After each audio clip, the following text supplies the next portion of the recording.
I know if you're looking at me, I'm looking down at my phone to make sure the live stream is working. So bear with me. So make sure we straight. Once I know we straight, we get it cracking. So look like we might be straight. Make sure we straight. Oh, you heard that. Welcome back to the channel. I'm your host, Coach Evans, and this is Sip the Tattle Films. And today we are back with part 2 of our Ravens RoundTable. First one went very well. Happened before the first preseason game, or maybe after the first preseason game, right around there. And we vowed to do another one after the preseason is over. This show is going to be about potential answers to some questions we had, to discuss some potential problems that we didn't know we had that we got now, and just general good old-fashioned Ravens ball talk by people with some common sense. The one good thing about this panel is we do not share the same opinion about a lot of stuff, so there won't be a lot of amening. There will be some great intellectual conversation about why certain people feel this way and why certain people feel this way. It may sway your opinion. It may make you madder at the person, or you may realize that we're adults and we can agree to disagree. But we all agree on one thing: we want to be playing in February as Ravens fans in Super Bowl. So I'll bring in my panel right here. I'll start off with OTR Mike. Welcome to the show. Hey, man, I appreciate you having me back. Like you said, man, everything went well. And let's get it, man. Let's do it again. All right. Next on the mic, Hendo. Hey, how you doing? Thanks for having me. Glad to be back. No problem. Hey, we had great conversation, and one half of Lunch Break Hot Take and Jose to the stream. Coach, what's going on? Thanks for bringing me back on the show. What's up, fellas? No problem. Let's run through and tell everybody where they can find you at as far as YouTube or Twitter. We can start with you, Mike. Yeah, man. So I'm OTR_Mike on Twitter. I'm 1/4 of Off the Record Podcast. I'm 1/3 of Ring Kings Podcast with my guy down there somewhere. Corner too. Yeah, my guy Jose. Yeah, man. So check us out, man. You can find me there. You follow, I follow back, man. Unless you're on that crazy stuff. Yeah. Segue right into it, Jose. All right, Lunch Break Hot Take. Like Coach said, I'm one half. My brother B is a little under the weather tonight, so he can't make it. But you can find us every Wednesday night at 7:15 p.m. Eastern Time on the LBHT Show. Also, you can follow us on Twitter, Instagram, Facebook, and TikTok at LBHT Show. And like Mikey said, Ring Kings Podcast. Follow all those places as well at Ring Kings Pod. All right. Last but not least, Hendo. What's going on? It's your boy Hendo. I'm one of one. Ravens Online Ungatekeeper on YouTube. You can follow me on Twitter, Instagram at RGatekeepers. Let's get it popping. Hey, that one of one gets me every time. Because naturally you think one of a different number, but to say one of one, that's some LeBron James, Kobe Bryant, Serena type stuff. No. We're not on that level. It's just only me. No, man. You're getting there. It's something about you that makes you one of one. We all one of one. But the fact that you just said it, see, now you're telling you. Your grades now. Your grades now. Not many people know K Solo. Got you. Let's start off with this talk here. We'll start off with this topic, and they haven't seen these topics, so that you getting raw reaction. All right, preseason over with. We done played 3 games. You saw this, that, and the other. I don't want to influence nobody's opinion, and we'll start with you, OTR Mike. 2 good things about the offense that you saw in the preseason, and let's try and us that follow him. Let's try not. Like if he answers one of our answers, let's try to find another. So we finna say 2, 4, 6, 8 things about the offense that we like. All right, can we take Isaiah Likely off the board right now? See, you was about to... Look at that cheater. He jumping. He going to detention. Listen, he raised his hand and he spoke out of turn. Okay, and DeMarcus Robinson then. So y'all got one of y'all each in. So no. Go ahead, Mike. I know he's gonna do it. Go ahead. Go ahead. We can take him off the board if you want, but I mean, I think that's the obvious, right? Yeah. I mean, likely we talked about him last time we were together, and we all kind of felt different ways, right? We thought that he showed some things in practice, and we just wanted to see him in the game, right? We wanted to see him between the lines with somebody else lined up against him, and he did his thing. So we can leave him off, right? This one might shock you guys, right? But listen, hear me out. I'm pleasantly okay surprised with the offensive line. right? And I know, look at Hendo's face. We always go at it about this, but I mean, yo, look at Huntley's numbers, right? Look at Brown's numbers, right? I mean, they keeping them fairly clean now. They have the ability to create plays for themselves, right? So I'm not taking that away from them. But from what I've seen, they were fairly well protected in these 3 games. You know what I'm saying? So I'm going to say the O line, but I'm that much, right? They're that much away from being off the list, but they're that much on it. So I'm gonna say I'm pleasantly surprised about the O line. And man, so I guess I'm gonna stay with the 2 that I just named, our backup quarterbacks, right? I hope we find a way to keep both of them. I mean, I think Huntley is the number 2. I think Brown, obviously is a practice squad candidate, but I don't think he'll make it there. I think somebody will try to scoop him. The rumor is that they're in trade talks for both of them, right? So, they feel that both of them could be interchangeable. So we'll see how that goes. But yeah, I'll say O line, and then I'll say our backup quarterbacks, man, especially Brown. We found Huntley kind of in the diamond in the rough type situation, and I think we found Brown the same way. So yeah, I'll go with those. All right, Hendo. All right, so he took one of mine with the backup quarterback situation. 2 good things about the offense that I've seen this preseason.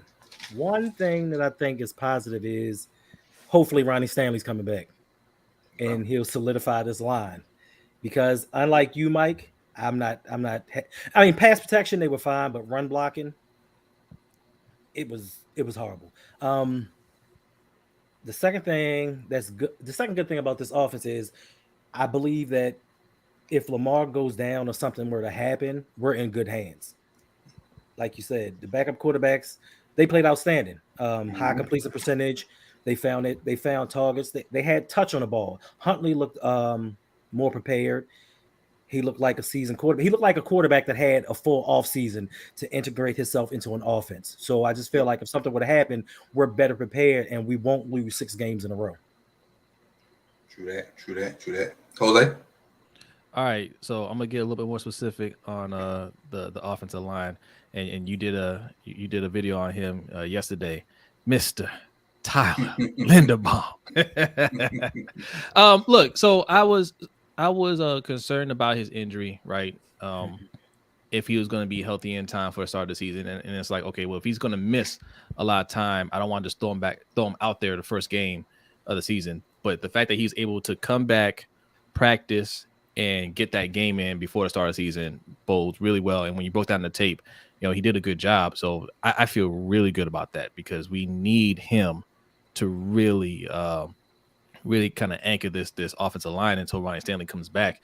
What I didn't like to hear real quick is John Harbaugh say that he hasn't ruled out Ronnie Stanley playing game 1. I hope he doesn't make that same mistake that he made last year and try to rush him out there. He had no camp. He had no preseason. I don't want to see him out there week 1.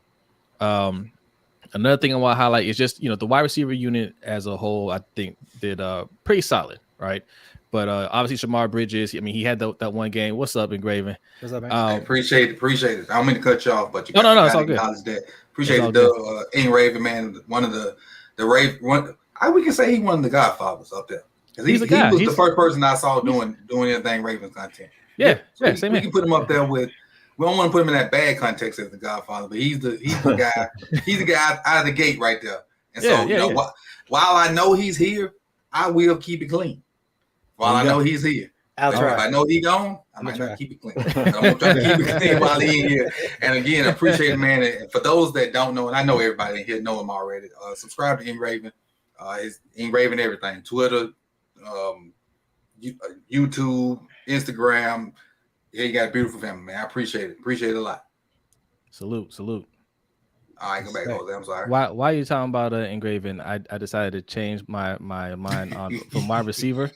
Look, I shout out to the wide receivers. I was going to point out a couple of wide receivers in particular, but I'll throw that alley up to my man Chris after this. But I want to give a shout out to the punter, Jordan Stout. Yes, he looks solid.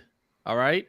I'm still not happy that we spent a 4th round pick on a punter, but in light of what's going on over in Buffalo, because that's the one everybody's like, we should have gotten him. Yeah.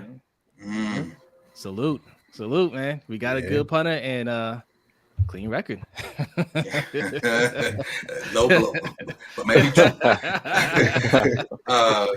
So Chris, it's on you now. Well, and if you didn't pick it up, I got the. Let me if I can find it. The 2 good things about offense, and it's gonna be tough pickings on you because they already went before you. But 2 good things about offense that you saw in the preseason that we haven't said already. All right. Yeah, did anybody mention? All right. Did anybody mention Jawan James? No.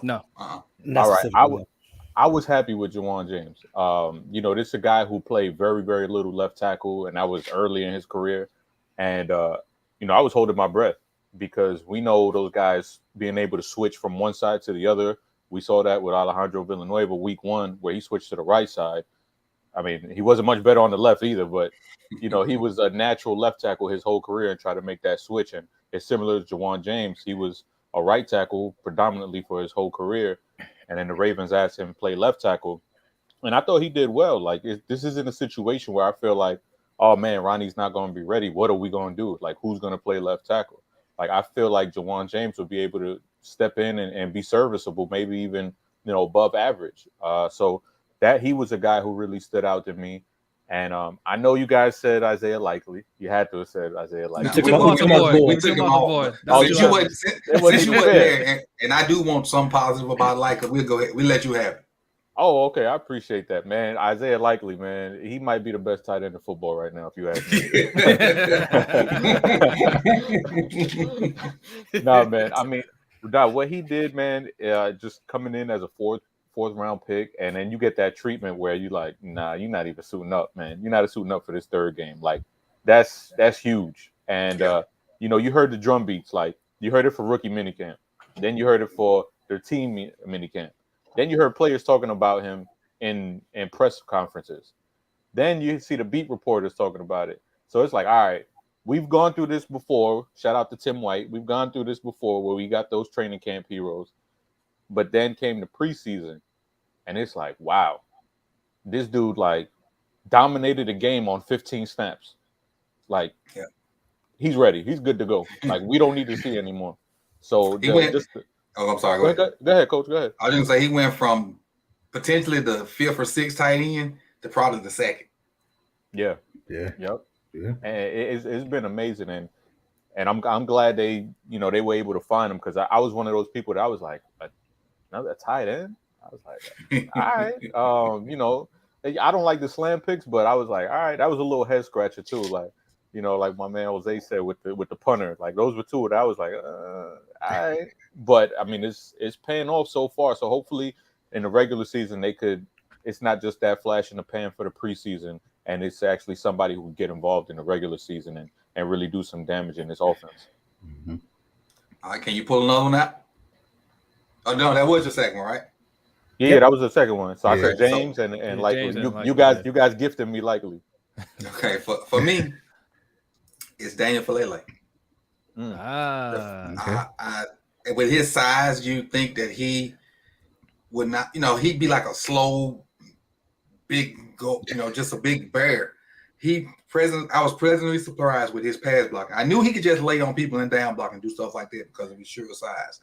But his pass pro, to me, wasn't great, but it was a lot better than I expected with a guy who's don't have elite feet, especially transitioning from the Big Ten to NFL guys. And be it though, none of them were probably starters on other teams. Maybe not. I'm not sure. I was impressed with the way he was able to adjust and the fact that he passed the conditioning test on the first chance. True. Yeah. Now let me ask you something, Coach. You mentioned like the footwork for a guy his size. Like, how hard is that to like improve on throughout his career? Like, can he improve marginally, or can he get a lot better? I think he can improve marginally. Okay. Because with anybody, as far as footwork and stuff like that, either you got it or you don't.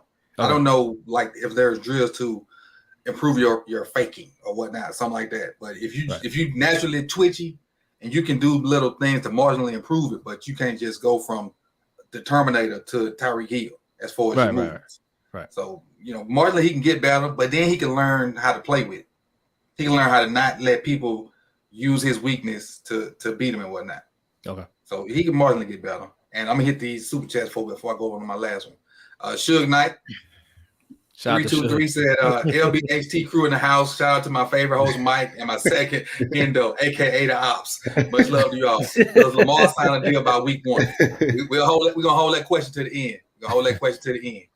Brandon came through 5 fry like the fast food commercial. Hey, 5 for 5, baby. Was that Wendy's? That was somebody else. Wendy's was 4 for 4. Somebody had a 5 for 5. It might have been local in Mississippi. Domino's. Yeah.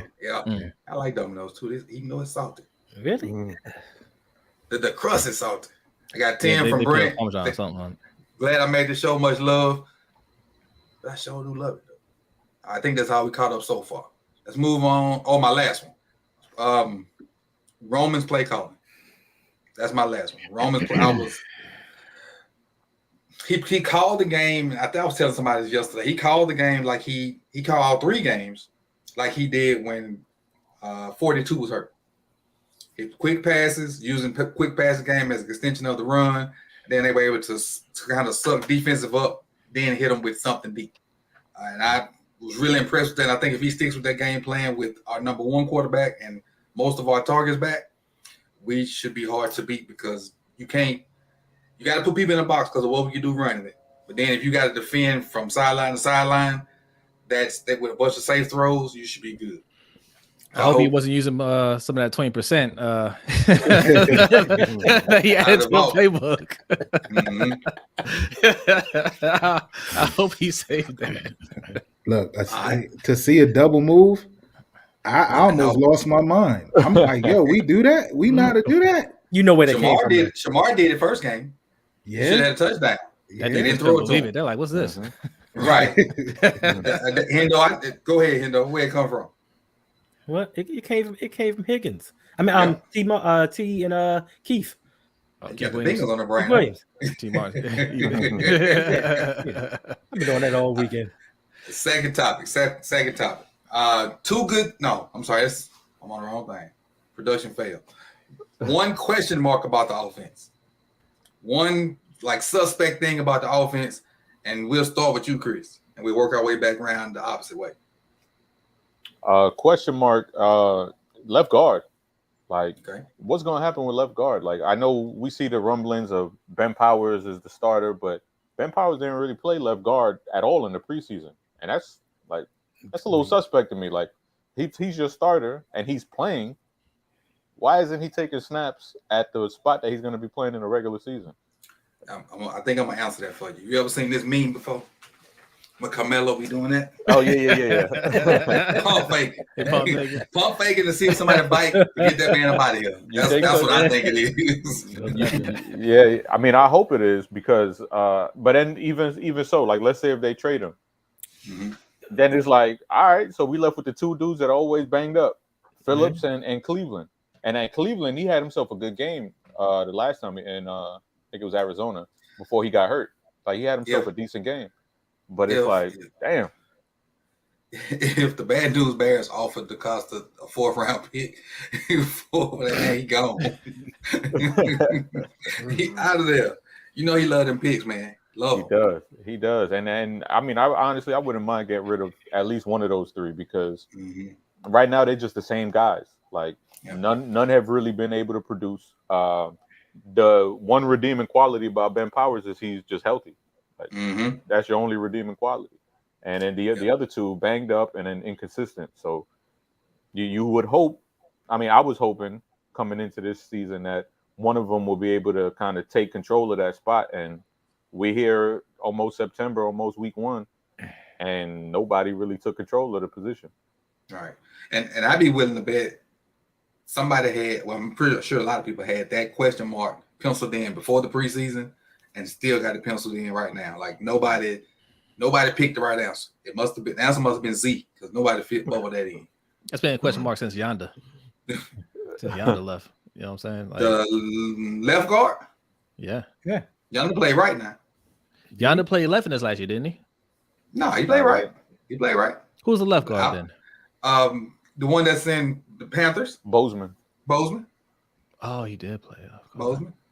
Yeah, because Bozeman was left guard, and then that year Yonder retired, they moved Bozeman to center. The year after Yonder retired, they moved Bozeman to center. Yeah. So I think, if not mistaken, Yonder's been out. This will be the third year he's been out, if I'm not mistaken. Yeah. And so Bozeman was Bozeman at center twice? No, Bozeman was a guard his whole time.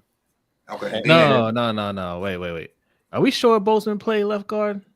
Yeah. I know after Yonder retired, it was supposed to be Ben Powers to take over, right? Mm-hmm. And he never panned out. I don't know now. I'm confused. No, right. Bozeman played in that. Bozeman played, yeah. No, hold on. Game. No, hold on. Zeitler's right guard, right? Yeah, Zeitler's right. He just got. No, what I'm saying, Zeitler's the right guard, then Yonder was the left guard. Because we didn't get Zeitler. We didn't get Zeitler to replace Yonder. Yes, we did. No, they got Fluker to replace Yonder. Yeah. Zeitler came, because Zeitler's only been here 1 year. This will be his second year. Right. Yeah. Y'all got me confused. Huh? Somebody put in the chat box. It's been some tough times here since Yonder left. That's the point. Since Yonder left, it's been rough. Exactly. So that's the point we're trying to make. Jose, you're one question mark about the offense. I mean, is this going to be likely? Like, can we just take off wide receivers out of the conversation? No. Go ahead. Wide receivers. Wide receivers, man. That forces the people on the back end to be creative. God. Look, we're excited about how Robinson played in the last game, second half of the last game, right? Shamar Bridges in game 1. Benjamin Victor look, that was me and Mikey's pick. He had a couple of catches, some nice catches in that last game. Shout out to him. Riley Webb had a touchdown. All these guys look solid. But who are you trusting to be your number 2? Right? Like Duvernay didn't play a whole lot. He was hurt. Prochet didn't play at all. He was hurt. There was already question marks about those guys because they didn't have that much production coming into this year. So it's a huge question mark. Yeah, we can look at any of these guys and say, hey, there's potential there. Obviously, there's potential, but who are you trusting to be that number 2 guy? So that's the question mark for me. You asking it now? That's your question mark. You want us to answer? Because we can answer. Well, I mean, you could throw anybody in there, but right. Who do you trust? Who do you trust to be the number 2? Well, I'll answer. I trust Robinson simply because his stats by himself are better than Bateman, Prochet, Wallace, Duvernay, Wallace, and whatever other receiver they keep combined. And you can throw probably every other receiver on the team, including tight ends, except Mark. And Robinson has not outplayed him, but he has better numbers than all of them. Yeah. I mean, like I said, I think he might be the number 2. Do I trust him to be number 2? And that was the question, Coach. Do you trust him? Right now, I do. Okay. Right now, I do. But I'm a guy, and it probably to a fault that I let you hang yourself. Mm-hmm. True. See, I'm with Jose. Listen, if you've been a Ravens fan long enough, you've seen all the preseason standouts that we've had over the years, and then when the regular season comes around, nada. Disappear. Yeah. So I get what he's saying. Do we trust him in that late season game in the fourth quarter to make that catch and beat that man? Okay, preseason against Walmart corner number 3. I get it, but just in general, I understand what he's saying. Well, it could be Best Buy corner. Okay, that him too. Isn't that Kevon Seymour? Hey, because you don't know them. The Best Buy got some old linemen. That young lady, they were trying to steal that young lady. Oh, that's right. Put her to the wall. Her kick, her post step was perfect. Talk about footwork, boy. Post step was perfect. But I agree with you. And the good thing the bad thing about it for him is there is a reason why the Raiders cut him. And they said that the other receivers were better than him. And when I looked at that list, I'm like, there's no way in hell. Heck, I don't know if Ivan still here. That. Hey, Coach, it was 5 names that you didn't know. Right. It was 5 names you did not. It's 5 names you've never heard of before. So I don't if he rode somebody the wrong way, because it don't look like his skills have diminished that much. It's just because he was a number 3 or number 4 in KC. he'll still be that same role for us. He'll be the number 3 or the number 4. Because as far as priority of getting guys the ball is Mark. It'll be I don't know if it'll be Likely or Bateman, but them two interchangeable. And then it'll be whoever else, which will probably be him. So that put him as 4th guy priority as far as throwing the ball to. And not to mention, I didn't even stick the running backs in there.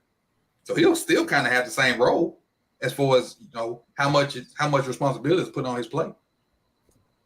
Yeah. So who's your question mark, Hendo? Huh? Oh, yeah. Who's your question mark?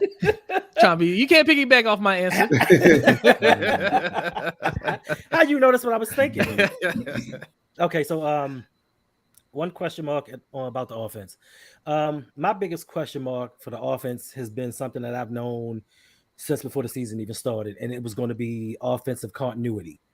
I knew before everything started, the starters were not going to play together. I knew they weren't going to play even maybe a series or two. So going into the first 4 games against the AFC East, it's going to be a stretch. They've played their starters. They've had time together. We've got injured pieces. We've got guys that didn't even suit up. So how are they going to come out in the beginning of the season and work as a unit? Because I think that's a great point. I think that might affect our wins and losses. People think and look at certain teams and say, "Oh, that's a win. That's a win. That's a win." We don't know because we don't know what our offense looks like. We don't know what our defense looks like because we've been compartmentalizing people here and there, and we just don't know what we got really, truthfully and honestly. That first game will probably look like a preseason game. Let me hit this real quick. So shout out to coach and the panel. My wife and I were at the game and had a great. At a great time. I'm sure it was had a great time. Washington. She's a Ravens fan. And I must say, M&T crafts are all over FedEx Field. Best of luck to you this season. Appreciate it, man. I haven't been to FedEx, but from everybody that tells me the experience at Baltimore is a lot better than the experience at FedEx.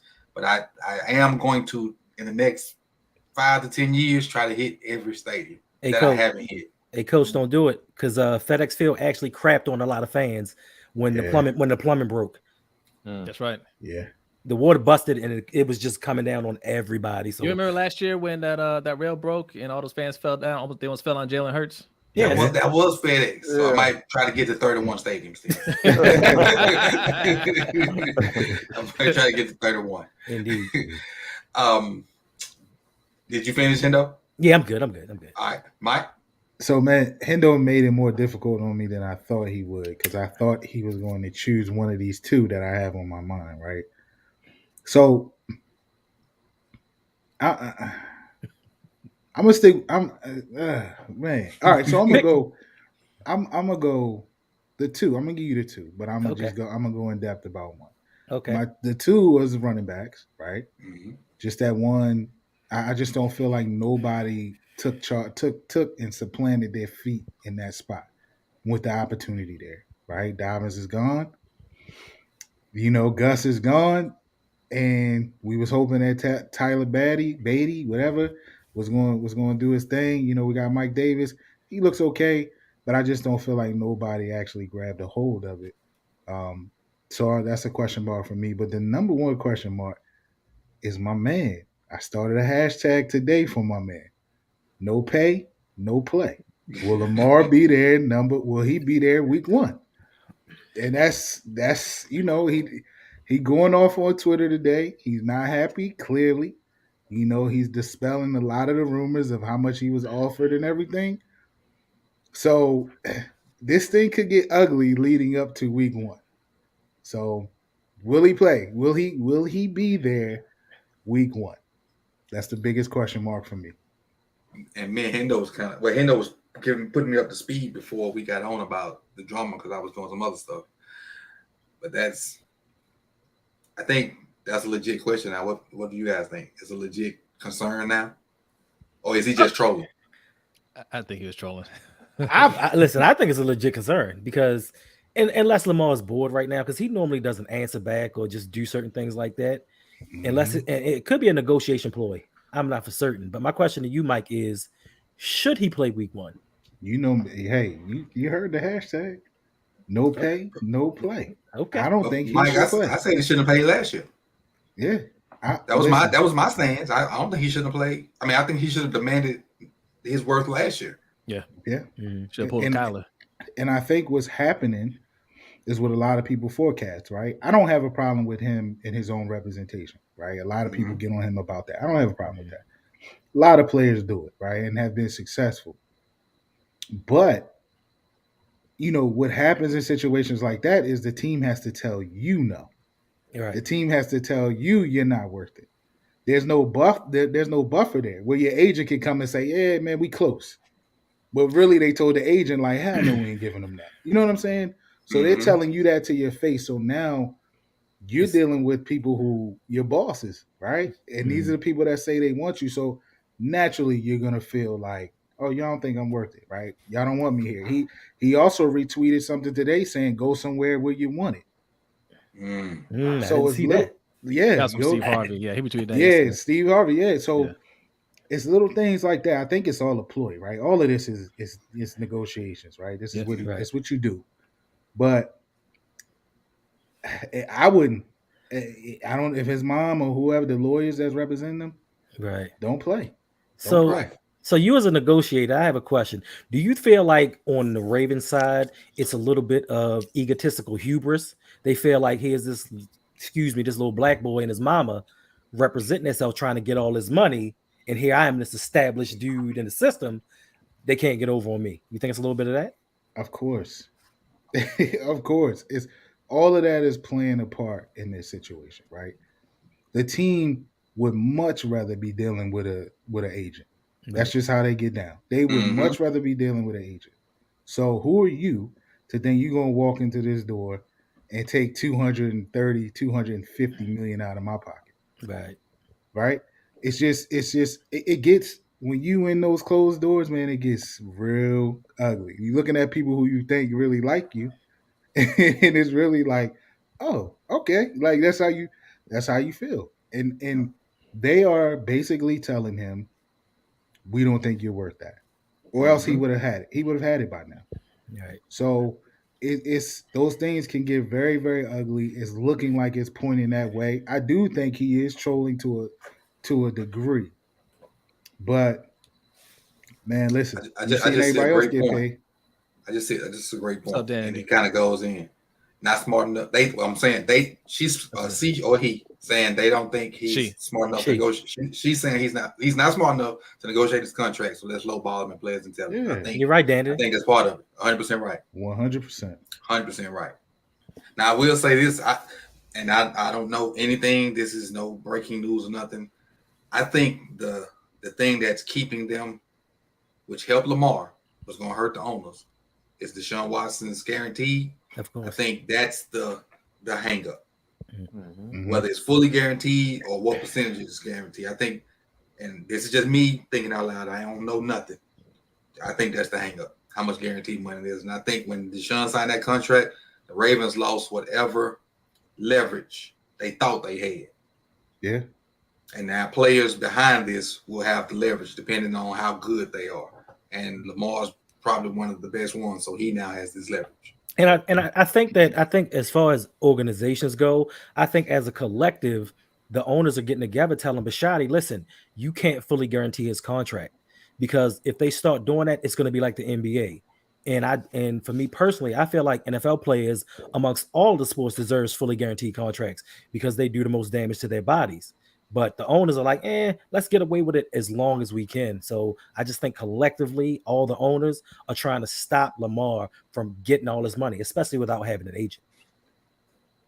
Exactly. And it's on me now. So one question mark about the offense. The same question mark I had last year is the same question mark I got this year. And if you saw the Deep Cover podcast or listened to it, you already know what my question mark is. I kind of gave them a clipping to post today. It's Greg Roman. And Greg Roman. And the PG part of what I said was Greg Roman don't F this S up. And Greg Roman is my question mark. He was mine. Last year I did a top 10 like most important Ravens. He was number one. I had Lamar too. He was number one because he didn't have a lot of stuff last year. He didn't change what he wanted to call. So what I think the ownership and the leadership did, gave him what he said he wanted. Now you need to produce results, wins and losses, not necessarily numbers, like you did in 2019. And so to me, if he don't produce like as far as wins, he could throw it more. But as long as if he don't produce wins, he probably will be out of there, like hands down. Because I think it's gonna come down to him and Lamar, and we all know who should win that battle. Should. All right, let's go on to the next topic. I think it's 3. And we're basically going to do the same thing on the other side of the ball. 2 good things about defense. Start with you, Mike. Man, cornerbacks, man. Our young guys, I mean, even though they a little banged up. Now, listen, Hendo. So you just take all the layups, right? Right. Oh, that's a layup. Are we? Let's be more specific then about a certain. You just take the layups, take the even stuff. Because if you say corners, he say linebackers, he say D line. Ain't nothing for me and Chris talk about. So you want to clip corners or just you do what you do, man. Whatever you feel like. All right, so I'm impressed by Pepe Williams. Mm-hmm. Indeed. You know what I mean? 100%. I think he's a little banged up right now, unless they hold him out. You know what I mean? But man, he's showing some instinct there. It's looking like he's gonna have Kyle Fuller kind of, coming off that pond. That's the way he's looking. I mean, he to me, right, I didn't know much about him coming out of college, right? So he was one of those picks where I was like, oh. Mm-hmm. All right, let's see what we get. Right, let's see, and he's showing proof. So, I like him. I mean, and then y'all gonna say there's another layup, but the homie Ross. You know what I mean? I was gonna say him. He's showing. I mean, he's taking me back to those days where we find a Bart Scott. We find those guys where. Undrafted, and they come in and they make a name for themselves. I think he could start, right? I think that. I mean, why not? Why not start him? Right. Like, who's in front of him that we're saying no way? Nobody. So, Uncle Bynes. Uncle Bynes. I mean, I think Uncle Bynes always gonna find himself on the field because he's steady. He's a player.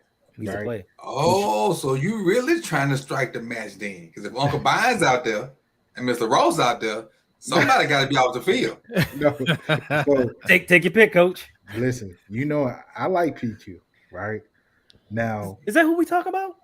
Yes. Oh man, I like PQ. I think PQ got to be out there, but I think, Bonds is that guy you throw in there. Like, all right, man, we need some stability, yo. Like Josh out there, he messing up a little bit. Go in there and get the young boy right. So. I like those 2 guys, man. I think both of them will be on the field a lot, and I think they should, and I think they earned it. Right. Yeah. All right, Hendo. Oh, so I have to say my apologies right now because from the looks of things, and I don't take too much stock in preseason, but I will say I think I was wrong about Travis Jones. Okay. Like he showed that push. He showed that power I didn't know that he had. So I'm gonna say once he gets healthy and gets ingrained into the rotation of the defensive line, I think he's gonna do very well. So I have to walk back that statement that I was like, oh, why did they take this dude? Because he had that pass rush that we were sorely missing. The second thing that I think is good about this defense is hopefully the infusion of Mike McDonald's system. I hope that he doesn't do that same old Raven scheme because unbeknownst to a lot of people, we have a scheme. Regardless of who the defensive coordinator is, there's a certain scheme, a certain fit. I hope he kind of adds his wrinkles to it.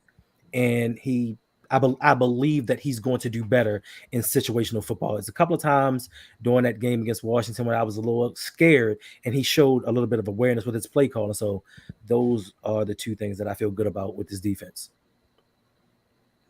All right. Jose? Okay. I like the Darius Washington. I like the way he was playing this preseason, man. He was flying to the ball. He had one almost really nice interception. He did. I like to see. I didn't think he. I mean, people were kind of down on him last year. I thought he looked all right, but he came out solid this year. That speaks well for him. Also, my man Marcus Peters is back. Okay. Just see him out there practicing. Anytime we get any of these guys that were hurt, that were out last year, when I see them get on the field and practicing, they're just it's like a sigh of relief, right? Like, okay, I can see them, right? Like they're back out there with helmet and pads. They may not be, fully up to speed yet, but at least they're out there practicing. So they're close. They're close. So seeing Marcus Peters out there practicing, that's my other good thing. All right, Chris. The first one I'm gonna go with is Malik Harrison. I think this was a really big preseason / off season for him, because up to this point his career has been disappointing, and last year it was just a weird year for him. He was on the bench, then got shot, and then he barely saw any time after that. And for him to come out this preseason and show what he was able to do at OSU, where he was just a tone setter. He was a dude that, no, we're not going to be, just light tackling. We're going to lay the boom down on people. And that's what the Ravens brought him in to do. And I think the switch from Wink's defense to Mike McDonald's defense, I think is going to probably benefit him arguably the most out of any other player on the roster, because he's a guy that has to be utilized correctly. He's a guy that you want him around the box. You want him around the ball. You don't want him going backwards. You want him going forward and attacking. And the way he played this preseason was really, really good. And the second guy was one that just came out of nowhere for me, and that's Isaiah Mack, the nose tackle. That dude, like, I initially coming in, I was like, that's a crowded room. I don't know about him and Crawford. Like, I like both of them, but then when I saw him like just progress this whole preseason, and it seemed like every game he just got better and better and better. And the way he moves, it's clear that they want to, those days of the Kelly Greggs, of the Brandon Williams, those short, stumpy dudes that cannot move laterally at all, those days are over for the Ravens defense. Yep. They got dudes, like Travis Jones, who can move sideline to sideline if they need to. Isaiah Mack with that same ish weight.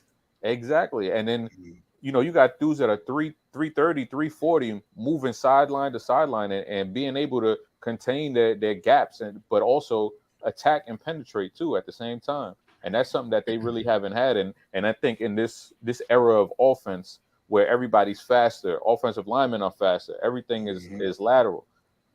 Like it's important to evolve. And I think that's what they finally were able to do. They were finally able to evolve the nose guard position and take it to a next level as far as athleticism.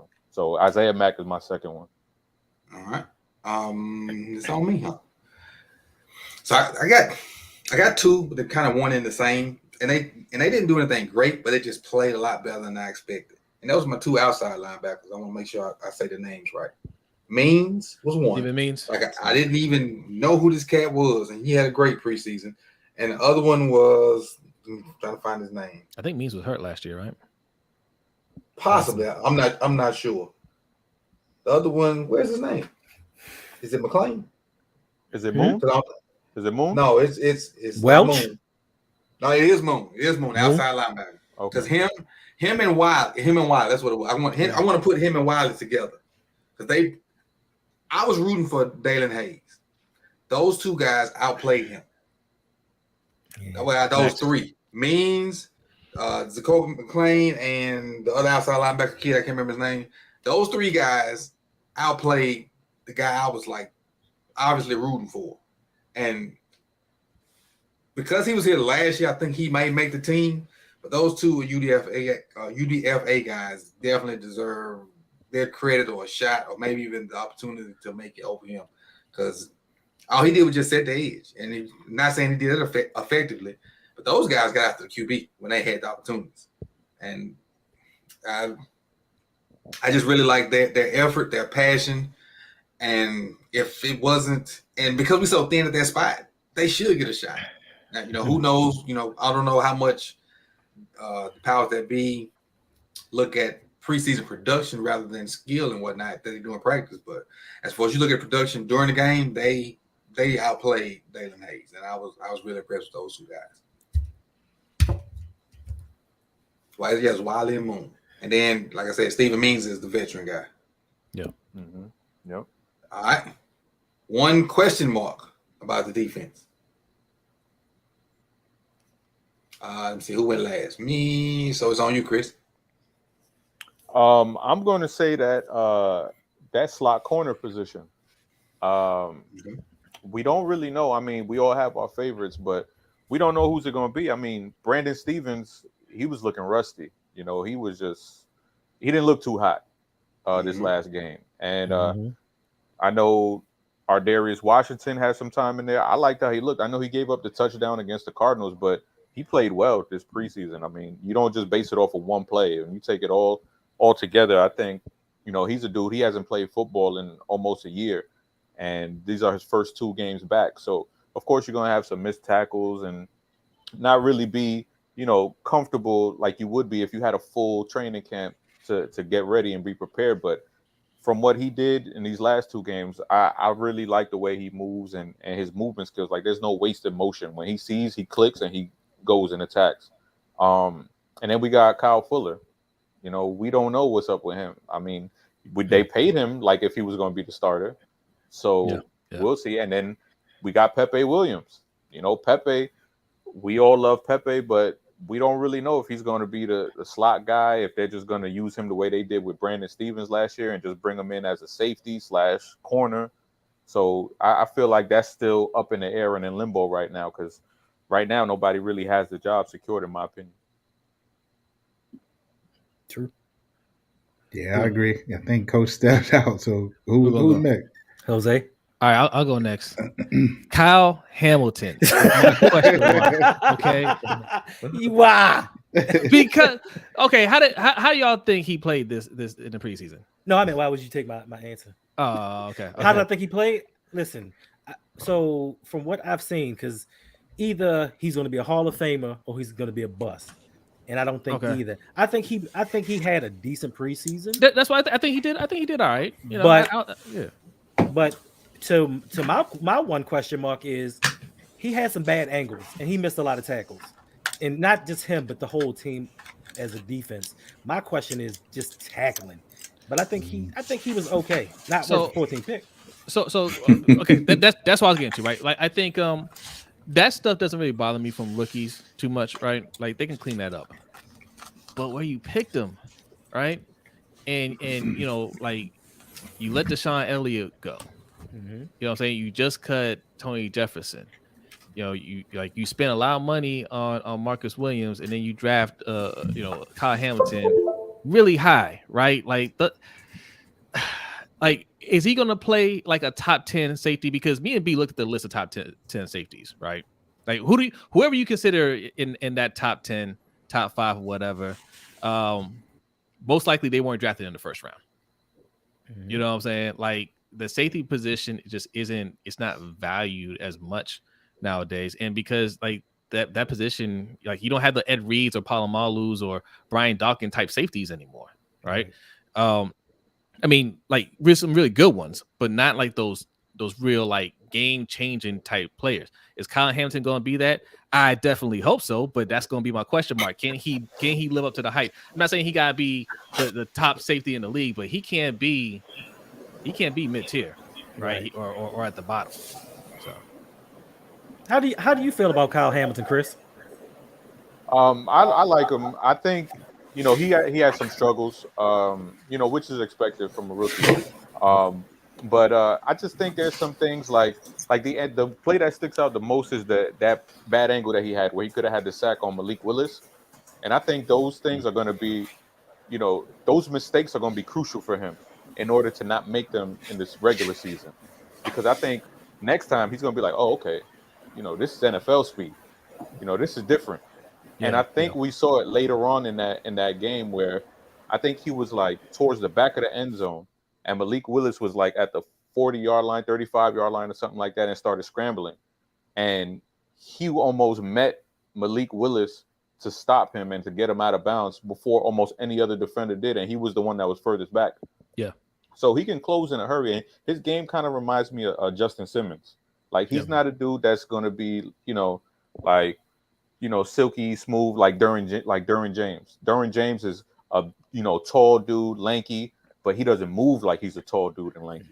I think Justin Simmons, he's taller, lanky dude, and I think kind of similar to Kyle Hamilton in that way, where he's not going to be a guy that's going to just take out a slot receiver. You want him on the tight end, you want him around the line of scrimmage, but I don't think like he'll ever be like one of those top tier like Ed Reed type impact, which is obviously I'm once in not a lifetime. Yeah, I'm not breaking any news by saying that. So, but I do think he could reach like that top 10, top 15 status. And hopefully even higher than that. Hopefully. Yeah. Okay. It's on you, Hendo. Oh, I kind of touched. Just check and make sure I'm back. Y'all got me? Yes. Yes, sir. Okay, you good. Okay. You let him skip you, Hendo. So. Oh no. I already touched on mine. My biggest question is tackling. Okay. Our tackling wasn't all that good. We let a lot of sacks get away, and then we're going to bring the starters in. Like I said, that continuity again. They're going to come in the beginning of the season and kind of play cold. And for years we've had tackling issues. So now you just want them to jump out there and do what they need to do. So my biggest question is, have we overcome that tackling issue that has plagued us for years? And also penalties. We've always been a very undisciplined team under John Harbaugh. Just stupid penalties at the wrong time for no reason. Can we overcome the tackling and the penalties? And I think that gets us a couple more wins and gets us to where we need to be. Hopefully to the Super Bowl. Mike, you did yours yet? Hey, Go ahead. Can I jump in on that real quick on what Hendo said? Yeah, go ahead. That's a good point because these practices where they want to take it lighter on the players and Harbs and all of them, they got PTSD from last year, so Indeed. they just want to get everybody healthy. Yeah. And I think that's going to be a big thing the first few weeks of the season. Is these dudes are not going to be used to tackling and going at that 100% speed because the coaching staff has been trying to get them to the season healthy. Yeah. And I think we're going to see those struggles early on in the season for sure. It's a good point. Yeah, all good points. I think, if for my question mark, I think y'all kind of touched on. Coach touched on one. I had a 1A, 1B. He touched on Dalen Hayes, so I'm going to leave him alone. But my biggest question mark right now is Justin Madubuike. I think it's a good one. I think you guys touched on him. I mean, you touched on Travis Jones, Hendo. Chris, you touched on Isaiah Mack. The kid Crawford's playing well. Like, come on. I mean, we've been waiting for him to take that leap, right? And I just haven't seen it, right?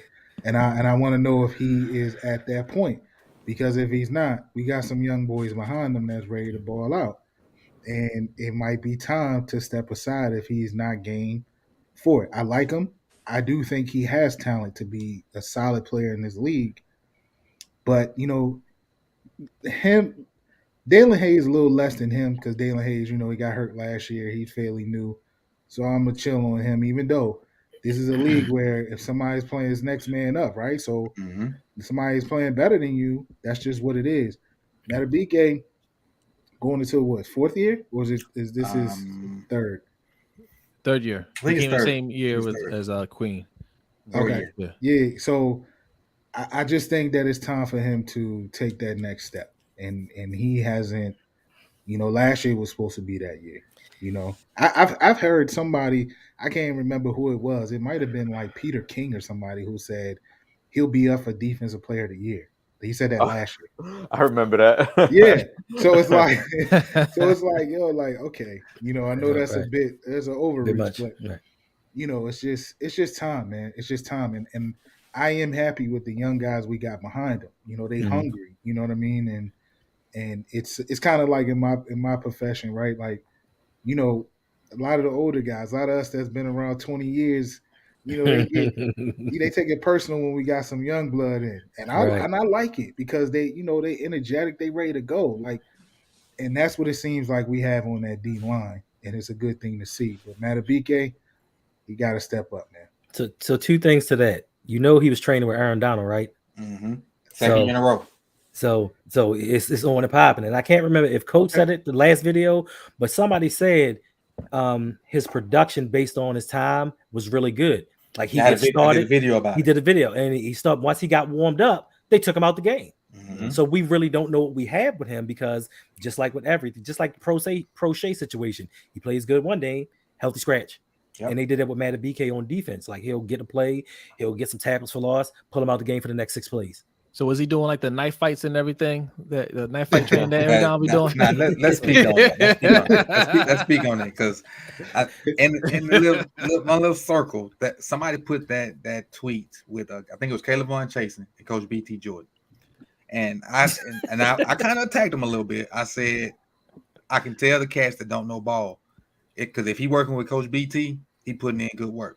Mm-hmm. And so it was like, who is BT? And right then I knew that they didn't know the nuances of D-line play. So if you don't know, BT Jordan's guy from New Orleans, I got a good friend of mine that's from New Orleans, and he kind of introduced me. So I mean, I don't know him personally, but I know him. And he was coaching in high school, didn't really work out, so he started training kids in his neighborhood for free, like D-line drills, D ends, D tackle, stuff like that. And so some kind of way it got wind to he had like a college guy that he was training, and that guy ended up going like the first round.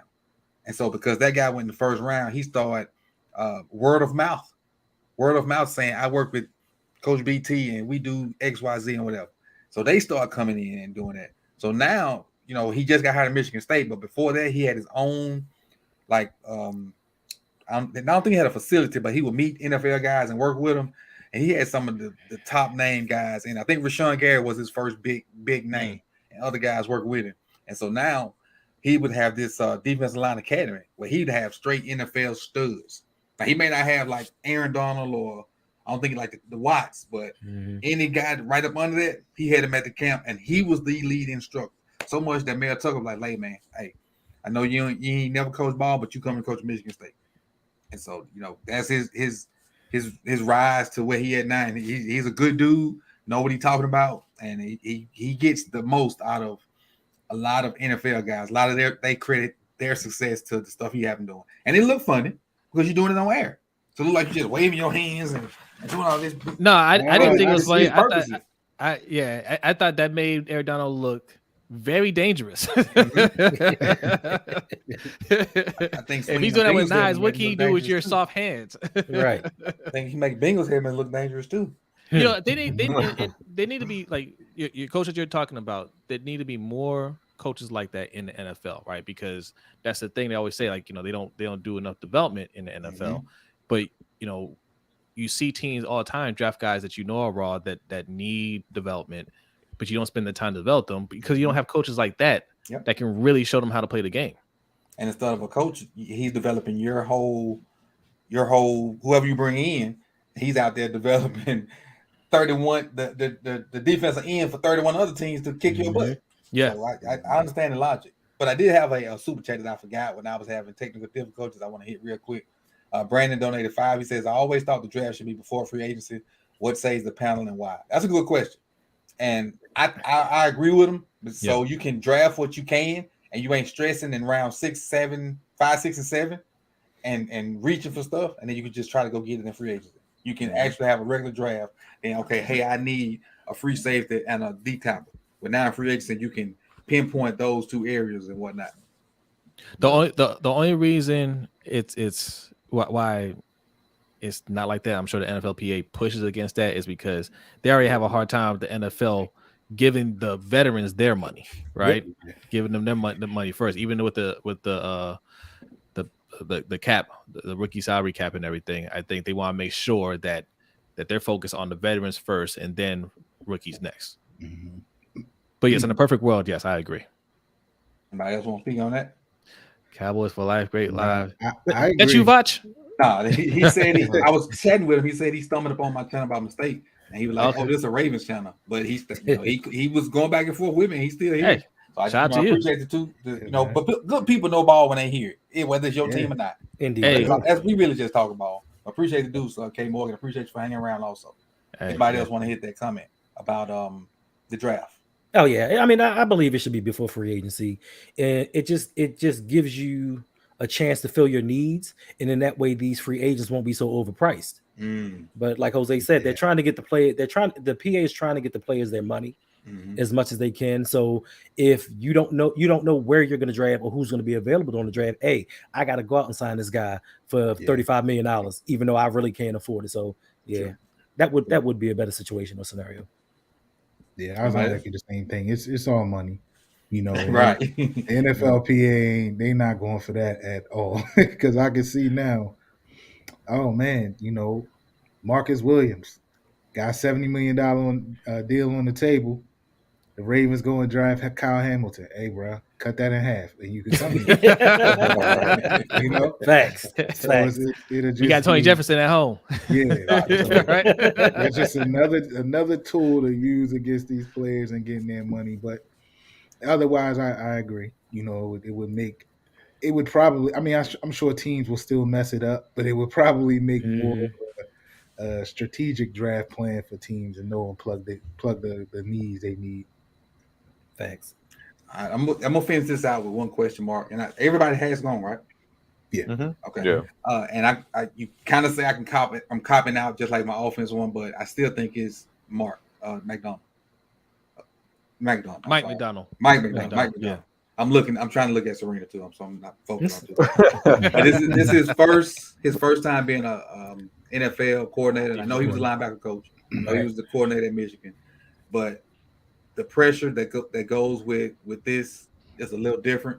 And so I'm kind of worried how he handles it. Not saying he will be bad. We just don't know. Yeah, we just don't know, right? And there's so much just don't know on this team. And along with him. So let's go to our next topic. All right, this is a good one. And we're gonna start with you, Chris. The most impactful offensive player not named Lamar Jackson. Not named Lamar Jackson. Matter of fact, I'm sorry, I'm gonna break protocol. Hendo, you go first. Oh, whoa! So you're not even gonna give me time to think on this one. That raw reaction. You had a raw reaction. Most impactful offensive player not named Lamar. For me, it is going to be, of course, the easy answer would be Bateman or Andrews. So I'm gonna go Tyler Linderbaum. Okay. If he could actually direct this line, take charge, and handle the scheme that we run, I think it's going to be better for Lamar. A good center can kind of mask some deficiencies with your guards sometimes in some instances. So I just think that if he can control the middle of the field, dictate this offense, call out the correct reads, I think that's going to make life a little bit easier for Lamar and make the offense better as a whole, especially if we decide not to run so much pistol.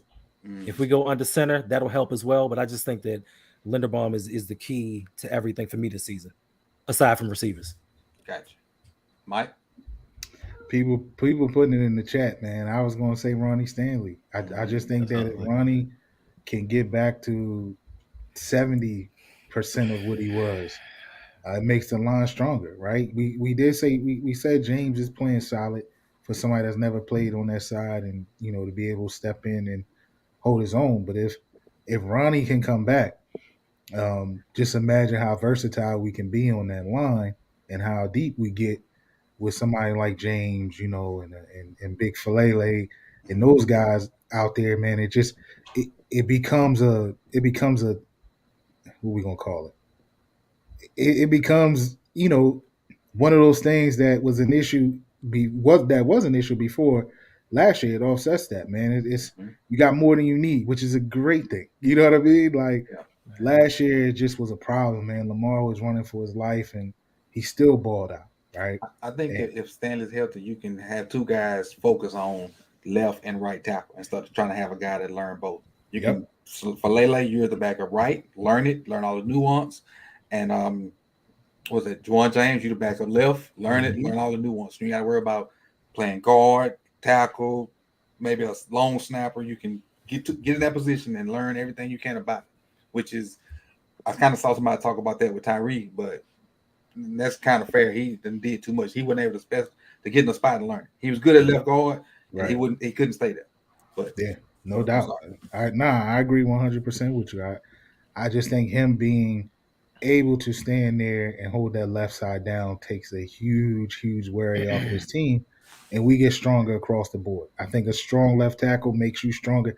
He makes the guy next to him better, whether it's Ben Powers or Phillips or whoever. Somebody strong like that, Pro Bowl, All Pro left tackle, he's gonna make that guy better, especially in the AFC North. Mm-hmm. Yeah. So I'm gonna say Ronnie Stanley, man. All right, Jose. DeMarcus Robinson apparently. But no, look, I'm gonna say Rashad Bateman, man. Like this team, like Lamar needs weapons, right? Like they didn't do a whole lot to. I mean, they took away a weapon. Mm-hmm. I mean, so I mean, they Rashad Bateman. I think it's a little unfair to put this expectation on him going into a second year, but he has to be that guy. Obviously, you have Mark Andrews. And Isaiah Likely's he has a really good preseason, but we're going to need Rashad Bateman to be everything we hoped and dreamed of to take pressure off those other guys, take pressure off of Lamar. Because even if the line's protecting well, look, man, guys gotta make plays when he gets in the ball. He can't, it can't be just on him to try to make plays. He's got to beat people like DeMarcus Robinson, beat those guys in this last game, right? Like those type of plays have to happen. Or, we're talking about DeMarcus Robinson, whoever that number 2 receiver is going to be, they got to do their part and help take some of that relief off of or that stress off of Lamar. Mm-hmm. Chris? I'm going to go with J.K. J.K. Dobbins. Last year, we're bringing in dudes off the street to play. I completely forgot Le'Veon Bell was on this team. Mm-hmm. Yeah. And so, for him to come back, and, Devontae Freeman, he played, valiantly, in my opinion. But there were physical limitations there where you saw him hit certain creases and him get to the second level and then get tackled. But you're like, if that's JK, he's able to erase that angle. He's gone, Mm-hmm. and take that for, a big time 40, 50-yard gain. And I think with him there, you kind of have that other threat, that other element other than Lamar when it's outside of running the ball. Mm-hmm. And with him, he could, like I said, he could pick up the tough yards. He can catch out the backfield.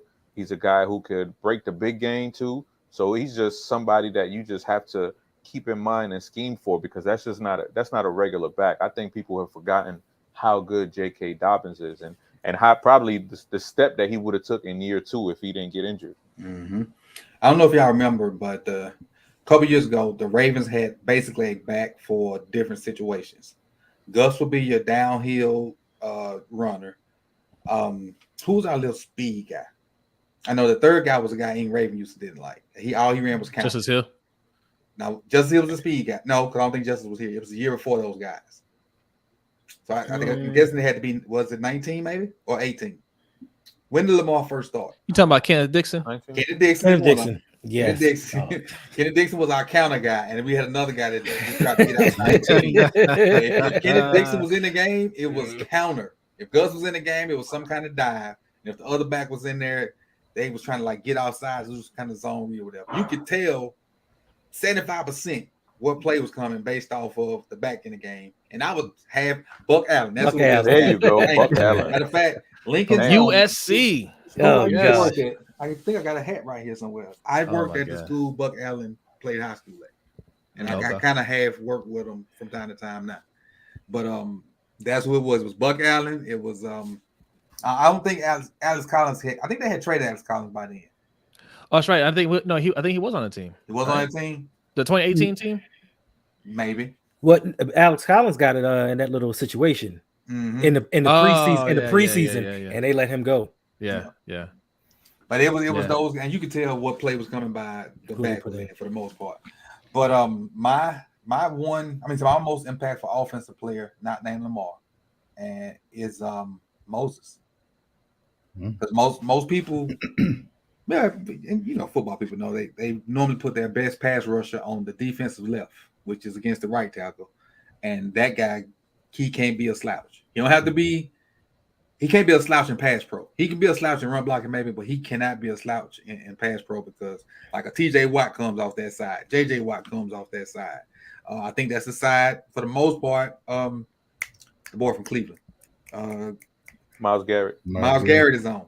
So your right tackle he can't suck like completely. Right. And keep in mind, and this brought up something I just thought about. With that philosophy, what if AV would have played right tackle? How much worse would he have been going against the best pass, the pass rusher? He started at right tackle. Right? I know that, but I'm saying based off what he did with the left, and the left guys are normally not the as good ones. Right. No. I think he just hit that cliff. I think he just hit the cliff. Yeah. He hit the cliff years ago. Even Pittsburgh knew it. Yeah. They couldn't wait to get rid of him. Right. Mm-hmm. Guys, think about fell in the ocean when he got to us. Lamar. Lamar's going into his 5th year. Mm-hmm. Think about all the plays he's gone through already. Right. We just talked about Buck Allen, Kenneth Dixon. He had Crabtree on that team. Mm-hmm. John Brown. Jeremy. You know Macklin. what I'm saying? And then he. Macklin was on the team. Yeah, Mike Wallace. Oh, wow. No, I think he had Mike Wallace. Was Wallace on the team? I think he played 1 year with Wallace. I thought he played 1 year. Then he upgraded, right? Then he upgraded the next year to rookies Hollywood Brown, Miles Boykin, Seth Roberts, and then Des Bryant, the X Factor, right? Right. And now, here we are. None of these guys are here, right? Or in the NFL. Right. Lamar needs stability. That's all. That's the most important thing for him. Stability. Yeah, it's a lot going on with the cat, man. But he is so special. The normal. You never talked about Tom Brady this much. You never talked about Aaron Rodgers this much. So the only thing that he has to do is put it on the field, and this would probably be one of the most polarizing players ever in the NFL. Mm-hmm. Because he doesn't fit the company man picturesque, and even though he don't, everybody loves him. Yeah, even the people that's negotiating and I think trying to hardball him, I think deep down they love him, like want him to stay there for whatever reason. But he's an amazing, and from what I think, a humble individual. And if he can stay level headed and stay in his he's gonna get what he deserves, and he deserves the market value. I'm not gonna say what the market value is. I don't know it. He deserves market value and nothing less. He's next up. He's next up, so he should break the record, whatever it is. I'm gonna be honest with you. If Lamar was clean cut, like the establishment want him to be, he'd probably be the most marketed kid in the NFL right now. In every commercial, and on every box, on anything the NFL got, any promo, Lamar spin move will probably be the first thing you see. Listen. I myself, in the beginning, I fell victim to the propaganda. I was like, oh man, why didn't Lamar speak the Queen's English? Why does he have to do that? And then I thought about him. He talks like your people out there in West Baltimore. That's Baltimore. So you're right. So then I thought about it. I started thinking to myself, like, yo, you've been brainwashed. Like, why does he have to do that?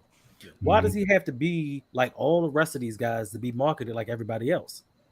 And from then on, I was just like, do you speak how you speak, look how you look, and keep it pushing, because they have nothing negative to say about Lamar. Like, he's not in the news, he's not out here getting in any kind of trouble. He's very marketable. It's just that they don't want an agentless player out here representing the league, because it's going to start a trend. And then also, I want to address this real quick. Hold on, where is it? My bad. I hit the wrong one. Hold on. It is not. Thank you, Bentley. It's not because he's black. It's because he refuses. Because you could have a Denzel-ish looking guy and he still be black. It's because in every hood in every America, the supposedly bad kids look like Lamar. Look like him. And he's not a bad kid. Yeah.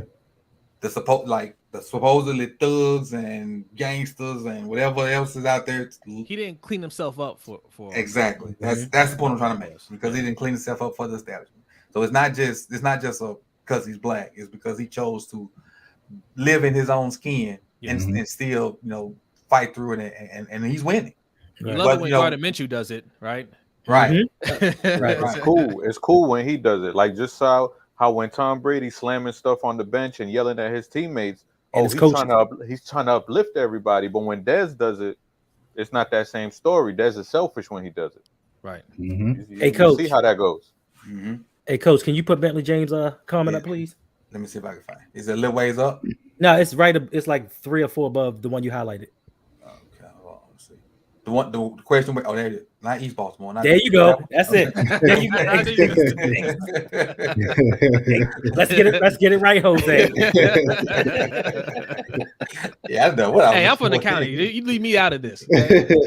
Listen, I done been in all of them. So I know. All right, let's see what we got left.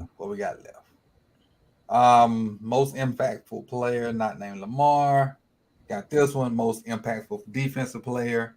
I'm gonna go first on this one. Don't do it. Oh yeah, I'm gonna do it. Okay. I'm gonna do it. There will be no more excuse videos for my Bayou bingo, and I'm not an LSU fan, but there are no more excuses. My most impactful player this year is going to be Patrick, Queen of Spades. Yes. Queen Training of Spades. wheels off. Yeah, Let's go. Training wheels. He in a what's the low rider bike? He on one of them. the ninjas. You got to go. He got to go. I mean, not go like away, but he has to ball out because there are no. I can't. And I'm not saying I was making excuses for him. I'm a developer. I like the process. I ain't a microwave. I like the process, and I was giving him the benefit of the process. But at some point, that microwave does get to 0. So, and I think it's at 0 now. He got to go. He got to ball out. He got to lead the defense, and he needs to get enough trust in him for them to give him that green dot, so some other guy, not named, can come off the field. You know he playing for his 5th-year option, so he might.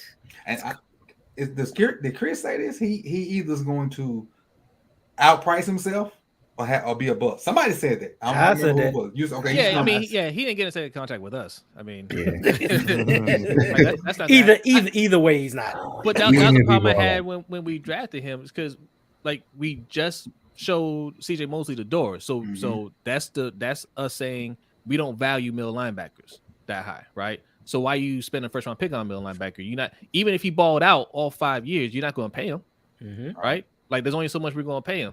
So why'd you spend the money, or why'd you spend a high pick on Patrick Queen? That's always been my issue. But I'm not giving up on Patrick Queen. I'm with Coach. This is the year he got a ball out. But yes, he is going to price himself out. He's not going to make it to the second contract. Not here. All right. Anybody else want to comment on that, or want to go? Other than that, we'll go to Mike. I'm going with Oweh. Okay. I need Oweh to.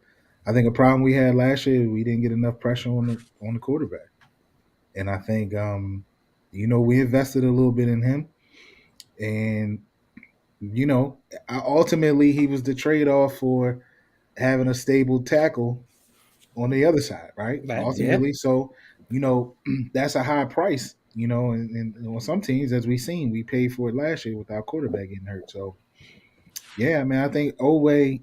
Everybody's saying he's looking physically menacing. He's worked out. He's worked on his moves, his pass rush moves. He fell a little short of my prediction last year, Jose, and Hendo could tell you I was saying 15 and a half, 16. Yeah. He fell a little short of that. But yeah, man, I think if he can give us 8 to 10, I think that helps us out tremendously. 8 to 10 sacks. We get Bowser back healthy. We know what he can do on the other side and cause havoc on that other side. I think that will be a problem for a lot of teams if we can get that type of pressure on him. All right, I'm gonna hit this super chat real quick. Players used to negotiate their own contracts all the time back in the day. Then Joe Namath had a lawyer consult on his behalf and took money for the Jets. Took the Jets for, I guess, a bunch of money. About $300,000. Back in the 60s. Back in the day. Because Joe, we had to buy the minks to wear the pregame walkthrough. He was, how they do the game day walkthroughs on NFL Network now. He was prepping for that. He was before his time. Yeah, before his time. And it was because of the bowl game, and they had all the TV cameras at the bowl game, and they were following him around. So he was like, you know what? I'm bigger than football, and that's why he did what he did. That's the one he guaranteed the victory. Yeah. Yeah. But no, this was in college when they were following him around at Alabama. Oh, okay. He guaranteed the victory in the Super Bowl.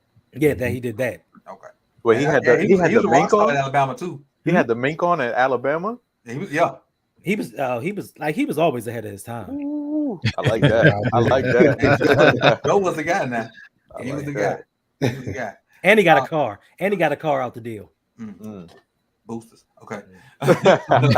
Hendo is on you, I think. Most impactful defensive player. Okay, so I thought somebody was going to take mine. So I have two. So they kind of go hand in hand. So my most impactful defensive player is going to be Marcus Peters. Okay.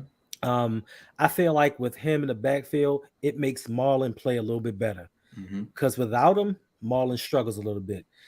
The thing that endears me to Marcus Peters the most is I think that over the last five years or so, we don't have players that actually play like Ravens. But I think Marcus Peters embodies that. His attitude, his swag, everything he brings, he plays like a Raven. When I saw him go up and tackle Derrick Henry one-on-one, I was like, yeah, he wants it. Not all the players on the team want it. And I just think with him coming back and bringing that attitude with him, it's going to bring that secondary up a little bit more, because without him, I don't think we're a top 5 secondary without Marcus Peters. Cool. Yep. I like that. I kind of forget about Juice Man because he didn't play last year, but I really like that one. Jose? I was actually going to say Marlon Humphrey, right? Because that's what's going to steal it. Listen. I get what you're saying, right? When you have a player like Marcus Peters, he's going to make everybody in the secondary better, right? But I thought even before Marcus Peters got there, Marlon Humphrey was a pretty good corner. Obviously, Marcus Peters is going to enhance that, but he kind of, it was a bad year for him, right? With or without Marcus Peters. I don't think he would normally play that way if Marcus Peters wasn't there. I think it was just a down year. It was a down year for everybody, and then he got hurt. But he needs to have a bounce back season. That was somebody that actually he made plays, right? Whether he's punching the ball out, getting interceptions, he needs to go back to playing that way. There's a lot of pressure put on the secondary this year. We need to have one of the best secondaries in the league. So, the guys that we're talking about, all of them need to step up. But I'm going to say Marlon Humphrey needs to get back to that all-pro level. Now, I may be in a minority here, Jose, and I've always heard you say, Marlon had a down year. I just think Marlon's had a down year since he signed that contract. Every year it's just gotten progressively worse ever since he got that money, in my opinion. Hey man, well you got a few stacks in your bank account. it's hard to make them hits, your business decisions. Hey, you heard what Riddick Bowe said. It's hard to train in silk boxes, man. So you get that check, it's a little different, but facts. Yeah. You're right. I didn't hear Riddick Bowe say that, but that's I win this fight, I get all this. I don't want to run this extra 2 miles. I want to spar this extra 30 minutes. I have already arrived. And, especially in your 20s, man. Listen, if I got that kind of money in my 20s, I would just quit. I play about a year or so, but I got enough. I'm done. I'm good. Chris, your most impactful defensive player. I'm gonna say Marcus Williams. He was the big free agent signing, and he's that true free safety type that they've been looking for years. They got Eric Weddle, who was serviceable, but he wasn't that ball hawking guy like he was with the Chargers in his prime. Then they got Earl Thomas. We don't even have to get into the whole Earl Thomas situation, but we got a guy now that's in his prime, young dude signing his first big contract. And this is what they've been looking for since Ed Reed retired. A guy that they can put back there and can just take that threat of any pass over the top away. So I'm really excited to see him and MP and Marlo, because they haven't had a guy who could play like, the way that he does over the top and really be that center fielder that they've been missing for so many years. Yeah, and with that, the cornerbacks can take more chances because they finally got a center fielder that can erase some things instead of playing 2 strong safeties that could barely cover. Yep. All right, mine. I'm gonna cheat a little bit. Instead of going an individual, I got 3 individuals. They kind of fit the same position and purpose. Calais Campbell, Madubuike, and Travis Jones. And the reason I got them 3 boxed in there together, I think the most impactful they will be is interior pass rush, because you got guys that can rush off the edge. You don't have to throw Calais out there to try to do that. I think them getting pushed from guard to guard is going to help the back end out with those guys you guys just mentioned, and also help the edge guys out to where the guards are not helping as much out there, and they can get some one-on-one matchups. We were not getting interior pass rush in the past, and the center could take a guy, the guard could take a guy, and then the tight end and tackle could handle a guy, then or the running back, then the guard and tackle could handle the other guy. So we weren't getting any rush because whoever was in the middle was not getting enough push to command double teams. And when you focus at the middle, one of them edge guys got to be free, and that gives them a chance to eat. So, and no real good edge person does it by himself. He has to have some kind of guy in the middle, like White got Big Hayward. You got to have a gap in the middle. So my most impactful defensive, I guess, position, I guess I cheated a little bit, is that interior D line. And, and just all of the guys, not just those three that I named, but I think those three will be the ones to get the most production out of that. Yeah. No, I agree. I think I spoke on it the last time we got together. I'm excited about this group, that interior line group. I think that, like I said before, we get what we think we should get out of Madubuike. That's a plus. Mm-hmm. We got Travis Jones. He's showing that he's going to be able to play in this league. Isaiah Mack. We got Pierce and those guys. We got Calais. Again, we don't have to lean on Calais to play the whole game like we kind of had to do last year. Mm-hmm. And clearly he ran out of gas towards the end of the year. So I am excited about interior, and I think they will do exactly what you described, Coach. And I think this defense has the potential to be a big problem if these things all fall in the line. Mm-hmm. And it's looking like that. So I'm excited about that. All right. Any comments on that? I was gonna say, I thought you were gonna I thought you were gonna pick the coach again, because I was thinking, I was like, everything that we're saying, it all ties to the coach because it's communication, right? Mm-hmm. That was the biggest issue with Wink, was that they just looked like they weren't on the same page a lot of times when they get on these big plays. I don't think it was just our guys are just getting beat. Mm-hmm. And, you go look at the replays a lot of times, it's just, oh, I thought you had him. Oh, no, I thought you had him. I thought you were going to be over here. So can McDonald get them all on the same page? If they're on the same page, we ain't going to have any issues. That is a good one. That is a good one. Because honestly, my answer was Marcus Williams until somebody took it. So I had to kind of, refigure something out too. Mm-hmm. But I agree with you that he could be the main one, getting them on the same page. Because every time somebody talk about not communicating, I think about the play versus the Bengals when Queen ended up on Boyd, maybe, that he scored. Mm-hmm. That should never happen. Right. Never. But that the communication is key for those guys, and they say he's teaching it where everybody's kind of knowing what everybody else does, and that for me presents accountability.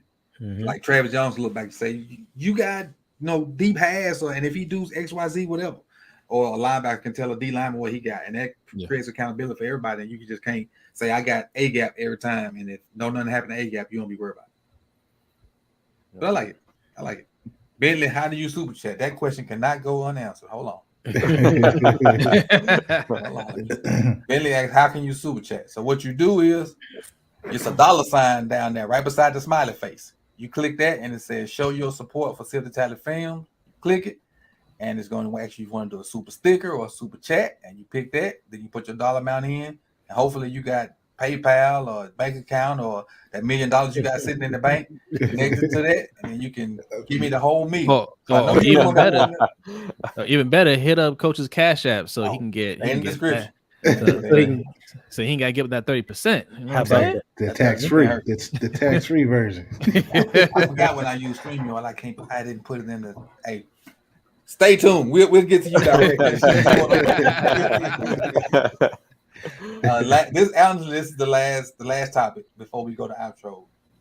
Your breakout defensive or offensive player. So this side is not just give me one, but it don't have to be like we're gonna do an all defense. You can pick somebody on offense or defense. And I'm gonna let Jose go first because he hadn't been first all night, so you can just pick up the left. Breakout offense or defense. I say like these too easy. That's too easy. Mm-hmm.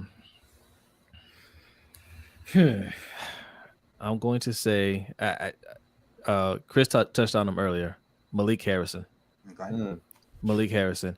I always felt like if you go back before we even started on YouTube, right? Me and B just did an audio podcast and we were writing articles. Mhm. We said that the Ravens didn't need to draft a linebacker because between Queen and the other guy, I think he went to yeah. Mhm. They're like, we don't need to go linebacker in the first round. Malik Harrison is somebody that we can get later on, and he could be just as good. We ended up drafting both. I picked Malik Harrison as a person that wasn't going to work out for us because we had LJ4 at the time, and LJ4 is the type of player he's not going to give up his spot, right? Like he plays too disciplined, he's too sound of a tackler, and he's not going to let Malik Harrison get on the field. And this coaching staff does not trust young players, so I thought it was just a bad situation for him. But now, they didn't get Bobby Wagner, right? And there's an opportunity, right? The O word, opportunity for him to get out there and do something. I think he's going to take advantage of that. So yeah, Malik Harrison. All right. Chris. Hey, Jose, in the chat, they're saying James Prochet. I thought they moved on to DeMarcus Robinson. I thought he was a new Prochet. I'm gonna go with Madubuike. Okay. I'm gonna go with him. He's a guy, I think he can benefit too from the Mike McDonald scheme.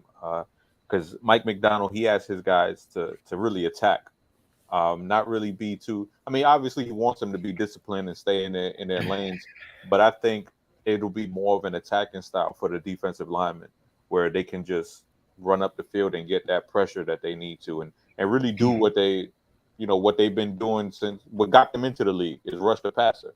And we know Justin Madubuike, he's a guy that he has all the physical ability in the world. He just hasn't been able to get it going yet. And I think, I forgot who said it, but somebody said it earlier where he's not able to kind of, rev up and get that engine going. And it seems like right when he gets that engine going, they're like, all right, get him out, tap out. Yeah. So hopefully this year he could take that next step and really become that dude that we've been wanting to become for the interior. All right. Mike. I got a couple, man, but I'm gonna go with everybody's favorite, PQ. Okay. PQ is going to break out this year. PQ is going to be Pro Bowl, just about all pro linebacker this year. Wow. And he's gonna price himself out of here because we're not gonna want to pay him like we've been saying. But I feel it. I think PQ, he hears it. And the one thing that I respect about him is he doesn't shy away from the criticism, right? People ask him all the time about his tackling. I mean, he doesn't like he blocks a lot of people. He blocks a lot of people. Yeah, but I'm saying like media wise, right? I mean, okay. You got to do your Twitter media day. You got to do your media day, bro. I blocked somebody for the first time ever. I never thought I'd have to deal with grown men. Well, with young ladies disguised as grown men. Yeah, see, they deserve to get blocked. That type of nonsense. But I'm talking about like when the media ask him about he could easily be that guy that's like, man, he don't give no attitude. He answers it, hey, I got things I got to work on. Facts. Right. I just think that he is too physically gifted. I just think that he is, way too athletically gifted to just let that go to waste. And I think he'll be in this league for years, right? But we got a lot of players in this league that's, here for years that aren't impact guys. Uncle Bynes. Yeah, there you go. But I think PQ, with a whole bunch of things in play, you said it earlier, Hendo, contract looming over. This year get paid year, right? This the year you make your name. I think he's it. I think he is going to be it. But this is what's going to have to happen for him to do it. They're going to find a way. They're going to eventually stick with him on the outside some kind of way. I don't know how they're going to do it, what way they're going to get creative. I don't know if that means Ross is going to be able to step in and play the middle and he take over for Dalen Hayes and all of them other cats on the outside. I mean, and he rotating with Bowser and those guys when he comes back healthy. But I think once he makes that move, we'll see just how effective he can be. Pro Bowl? Pro Bowl. this year. He said borderline all pro. Borderline all pro. So like second team all pro. Yeah. Mike, I think his greatest asset is his biggest problem.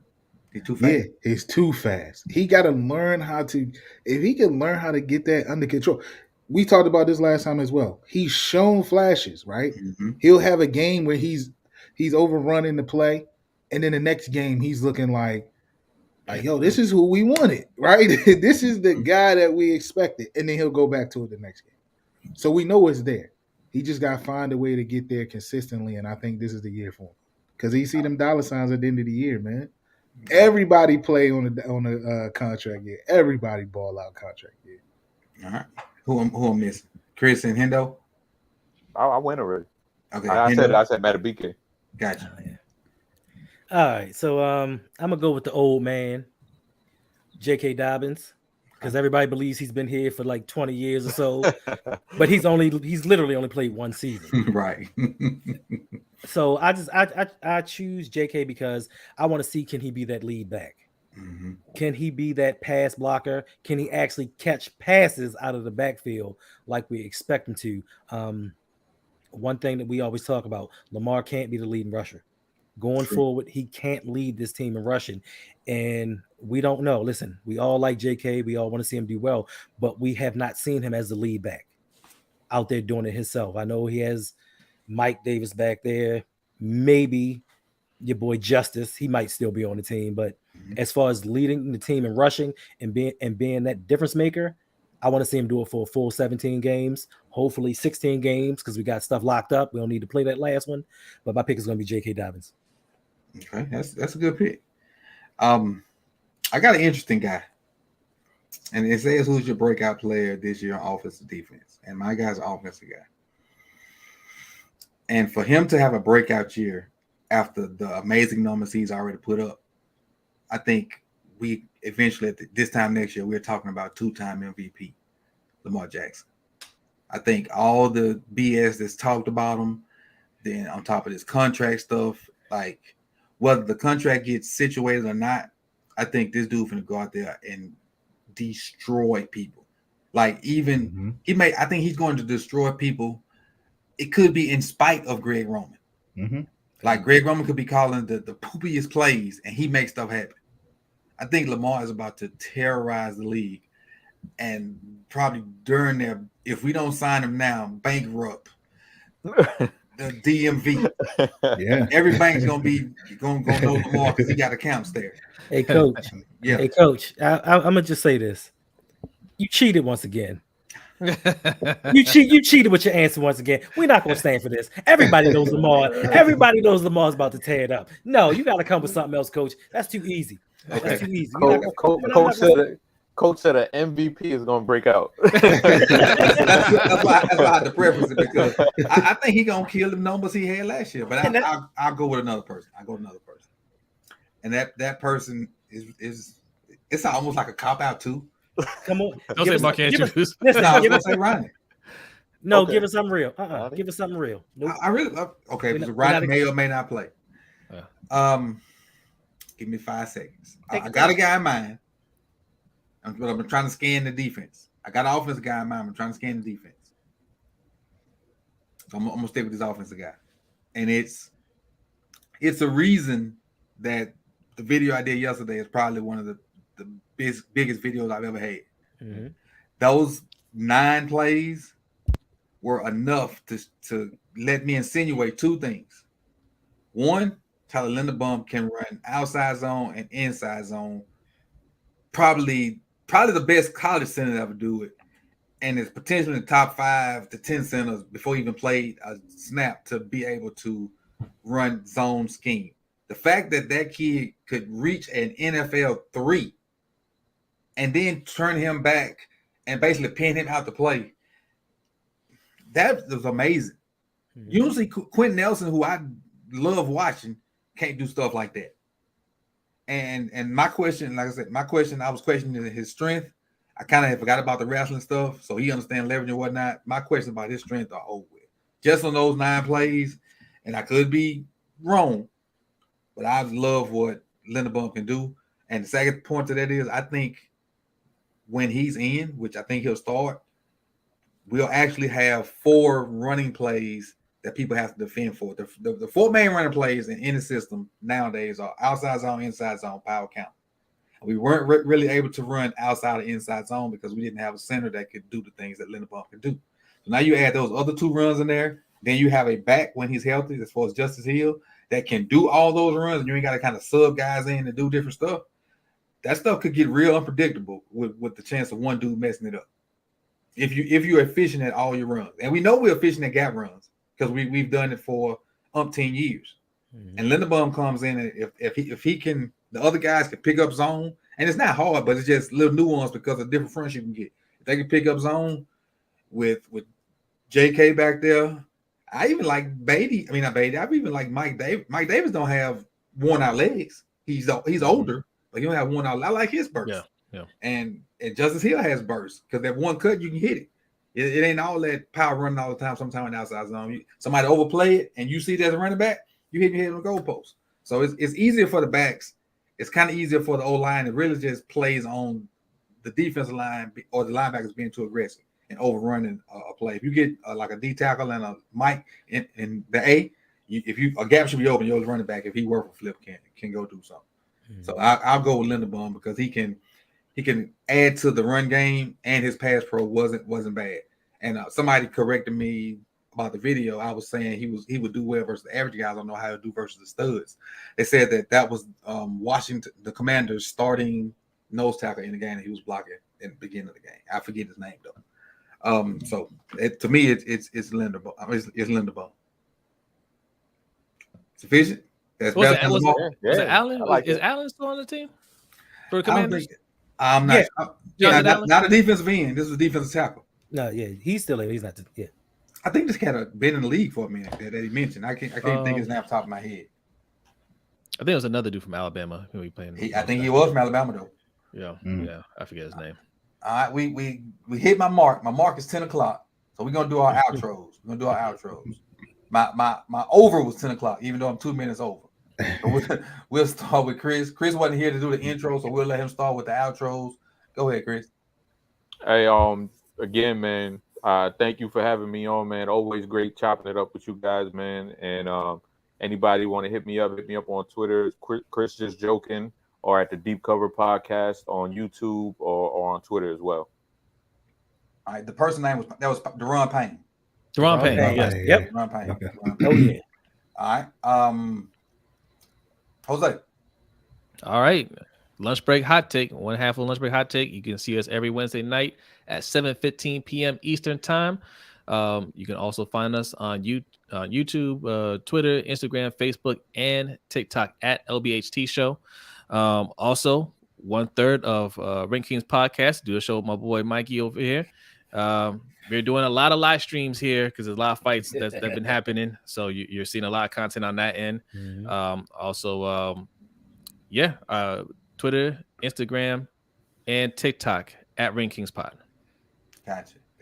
Hendo. All right. You can find me at Ravens Online on Gatekeeper. I'm start doing the show after the game every Sunday, live streaming probably about 6 o'clock. You can find me on Instagram, Twitter at rgatekeepers. Hit me up, subscribe, like, and I just want to thank you for having me on. And I love having this conversation with you gentlemen. It's refreshing to have cordial talks with different opinions with people instead of people getting upset and getting mad and taking things personal. Right. So I just love the format, and hopefully we can do it again throughout the season. Cool. And I definitely want to talk to you guys about that when we finish. But I have a question, and I know I'm doing outros. I'm getting off track.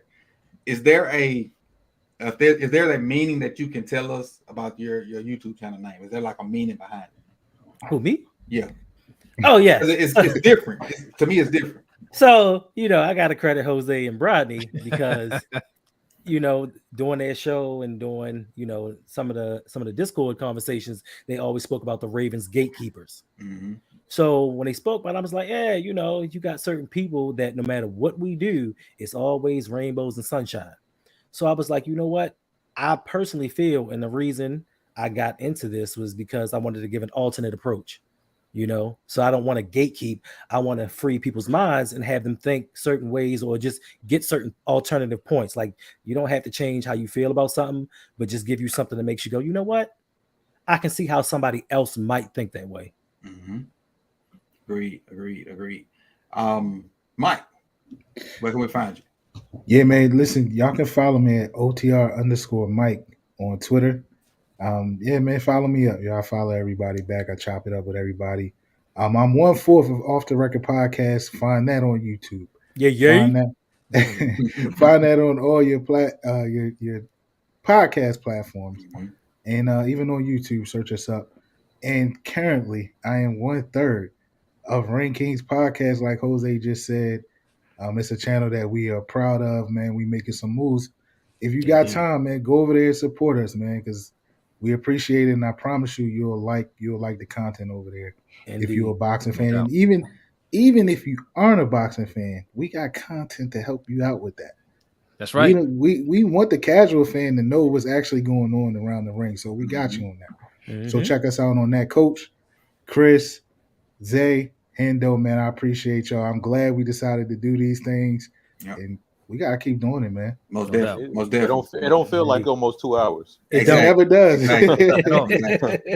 You know what? I'm gonna do this. And I said I wasn't, but I'm gonna throw this up there. And you probably already saw it. That was an idea that I like. Yeah. Hey, I don't know how will it fit schedules, but we got a group chat going. We'll work it out. We'll work it out. So we want to kind of try to commit to that. Hey, I'm down. Once a Indeed. week. Yeah, that's cool.